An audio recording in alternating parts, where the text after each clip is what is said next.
खुलुमबाय बर' खौरां YouTube channel नायगिरि नोंथांमोननिसिम दिनै नोंथांमोननो मोननैसो निउस आपडेट लानानै फैदों। भिडिअखौ अननानै जोबजासिम नायलांदो।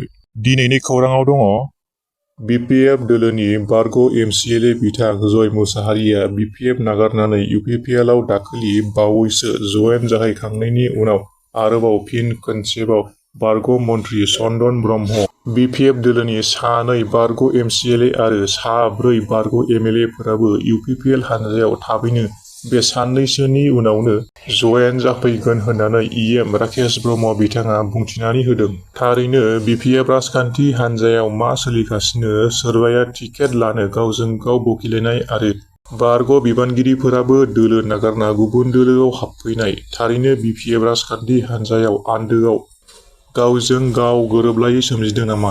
मख'नो गोनांदि बाक्सा जिल्ला मुसलपुरनि दाब दाब जायगायाव मोन 8 पाक्का लामानि अन्थाइ खाम्फा गायसन्नाय आरो कालभार्ट बानायनो अन्थाइ खाम्फा गायसन्नाय बायदि बायदि हाबाफारियाव बाहागो लानानै बे गोख्रों बाथ्राखौ बुंथिनानै होदों इएम राकेश ब्रह्म बिथाङा। बिथां राकेश ब्रह्मनि बुंनाय रावा जाफुंगोन ना जाफुङा बेखौ जों साननैसो उनावसो नुनो मोनसिगोन। रन्जन दैमारि बिथांखौ ल'कसभा बिसायख'थिनि उनाव जेलनिफ्राय उदां खालामनो जों गोख्रों खामानि मावगोन।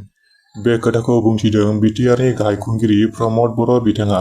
मख'नो गोनांदि सनितपुर जिल्ला दुलाराय बर' फरायसा आफादनि बानजायनायाव थांनाय 2020 मायथाइनि 24 जानुवारियाव जालांनाय बिटिआर गोजोन गोरोबथानि 5.3 दफा बायदियै बर'फोरनि हा मोननाय आरो 3.1 दफा बायदि सनितपुर आरो बिश्वनाथ जिल्लाखौ बिटिआरआव सोसननाय आरो गोबां दफाफोरखौ लानानै लोगोसे बिटिआरआव सोसनजानाय 41था गामिफोरखौ बिटिआर सरकारा गावसिनियाव बोजबनाय आरो रायजो राजाफोराबो बिटिआर खुंथायखौ बरायनाय हाबाफारिखौ मैया धेकियाजुलि दख'रानि सिङाव थानाय बातासिपुर मिलन गोजौ फरायसालिनि गेवलां गेलेग्रा फोथाराव गेवलां सावराय मेल लानाय जायो। बे हाबाफारियावनो बिटिआरनि खुंगिरि प्रमद बर' बिथाङा बाहागो लानानै खौरांगिरिनि मोगा-मोगियाव बिटिआरनि आद्रा थानाय दफा मावफुंनायनि आरो माखासे मोनथायनि सायाव बुंथिनानै होयो आरो जोबथेसालियाव थानाय रन्जन दैमारि बिथांजों लोगोसे एनडिएफबिनि माखासे केडारफोरनि सायाव एरै बुंथिना होयोदि बिथांनि बेलआव बरननाय खामानिखौ जोङो आबुङै मावबाय थादों, नाथाय बिथाङा एकर्डनि सिगाङावनो थाहैनांनो गोनां जानायनि थाखाय एसे गोब्राब जादों। बावैसो सान सिगां जों एबसुनि आफादगिरि दिपेन बर', एनडिएफबिनि बारग' गाहाय नेहाथारि बिथांमोनजों जयैनो जोङो दिल्लीयाव नखर मन्थ्रिजों लोगो हमनानै सावरायहैदोंमोन आरो बे समाव बिथाङा जोंनो बरना होनो थाखाय मोनसे राहा खालामना होनायनि खोथा होदोंमोन। नाथाय दायो ल'कसभा बिसायख'थिया फोसावनानै होजाबाय। बिसायख'थिया जोबनाय लोगो लोगोनो जों फिन आरो खनसेबाव सावरायहैफिनगोन जाहाथे बिथांमोनखौ बरनायनि थाखाय माबा नङा माबा मोनसे मोजां राहा लामा बानायनानै जों जाफुंसार जानो हायो। बेनि थाखाय जों खामानि मावगोन होननानै बिथाङा बुंथिनानै होबावो। बावैसो सान सिगां बर'नि बड'लेण्ड निउज पर्टेलआ बर' माहारियारि फरायसा आफाद एबा बनसुनि सायाव राजखान्थि हानजाजों लोब्बा लाखिना रादाब फोसावना होनायखौ बनसु आफादा बड'लेण्ड रादाब निउज पर्टेलनि सायाव गोख्रों राहा लानो थाखाय क'क्राझार जिल्ला बनसुआ बुंथिनानै होदोंमोन आरो एफआइआर होनायनिबो खौरां मोननाय जादोंमोन। बेखौ लानानैनो बनसुनि सायाव बड'लेण्ड डिजिटेल जार्नालिस्ट एस'सिएशननिफ्राय खौरांगिरि मेलनि गेजेरजों फोरमायना होदोंदि बड'लेण्ड रादाब निउज पर्टेलनि सायाव एफआइआर होनायखौ बोखारफिननांगौ। माब्लाबा समाव हास्लाबैयाव गोरोन्थिया जाफ्लाङो। गिदिर गिदिर खौरां फोसावग्राफोरनियावबो बेबायदि जेंनाया नुजाथियो। नाथाय गोरोन्थिखौ आसि दिन्थिना खिथाना होनांगौ। नाथाय बिदि हरखाबै एफआइआर होलायनाया मोजां जायाखै।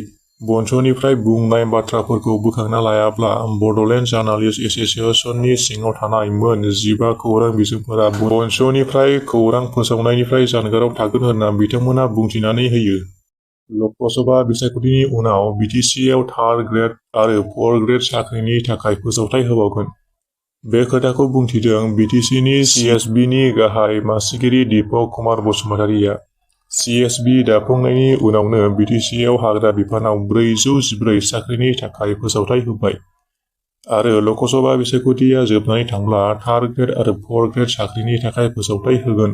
6 सिड्युलनि नेम बादियै बिटिसिआव साख्रिनि थिसनथायखौ होगोन आरो बेफोर साख्रि थिसनथायनि बेलायाव जोङो आब्रुथियै खामानि मावगोन आरो थिसनथायखौ होगोन। जाहाथे बेवहाय गोदोनि BPF सरकारनि दिनाव लाख लाख घुस होआबा साख्रि मोना होननाय सानखांथिखौ जों फोजोबगोन। जाहाथे दानि UPPL सालायनाय सरकारनि समाव जाहाथे रावबो साख्रि थिसनथायनि मुङाव रां जानो हाया, बेखौ जों जोंनि सोद्रोमाफोरा सावरायदों आरो बुंखादों। दानि खुंथाय सरकार आरो EMMCLA फोरजोंबो जोङो गुवारै सावरायखादों जाहाथे दानि सरकाराव बेफोरबायदि जेंनाया नुजाथिया होननानै बिथाङा फोरमायनानै होबावदों। भिडिअ नायगिरि नोंथांमोनखौ बयखौबो गोजोननाय जासिहरबाय आरो चेनेलाव गोदानबा साबस्क्राइब खालामनो खावलायहरनाय थाबाय। गोजोन्थों।